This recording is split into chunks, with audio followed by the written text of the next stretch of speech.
தெரியுமா சொல்லுவாரு, ஹே நீ என்னமோ என் பிள்ளைய பார்த்து என்னமோ லேசா நினைக்கிற, பார்த்து உஷாராரு, இதுக்கெல்லாம் பின்னாடி நான் இருக்கிறேன் என்பது உனக்கு தெரியாதா? இருக்கீங்களாங்க? 27 சொல்றார், long long ago I drew the plans.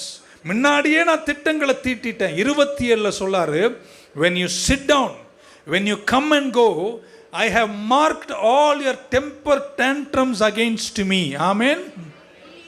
நீ வீரியம் பேசுறியே, அவர் சொல்றாரே, சென்னாச்சரி அசீரியர்களே, என் ஜனத்துக்கு விரோதமாக ரொம்ப வீரமா பேசுற பாரு. இருக்கீங்களா அங்க உயிரோட?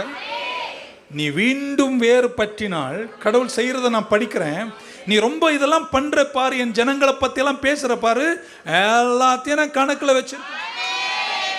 இருக்கீங்களாங்க? எத்தனை பேர் நம்புறீங்க? நான் கணக்குல வைக்கிறேன்றாரு. நீ வீரியம் பேசினதுனாலே, ஆமென், உன் மூக்குல துரட்டைய போட்டு, யாருமே இல்லைங்க உயிரோட, எனக்கெல்லாம் இது பயங்கர வெளிப்பாடுங்க.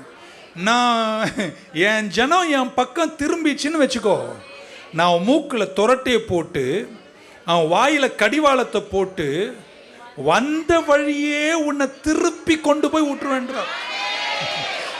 படிக்க மாட்டீங்களா பைபிளை? பக்கம் சொல்லுங்க, திரும்பவும் கொஞ்சம் கஷ்டமா இருந்தாலும் நீ வேறு பற்றினால், தேவன் பக்கம் திரும்பினால், தேவனை தேடினா, உன் சத்ரு எவ்வளோ பெரிய ஆளாக இருந்தாலும் நான் மூக்கில் துரட்டை போட்டு வாயில கடிவாளத்தை வச்சு அவனை இழுத்து வந்த வழியாவே கொண்டு போய் விட்டு. இதெல்லாம் படிக்கும்போது ரொம்ப எனக்கு ஆச்சரியமா இருக்கு. ஆண்டவர் ரொம்ப ஹியூமர் உள்ள தெய்வம்.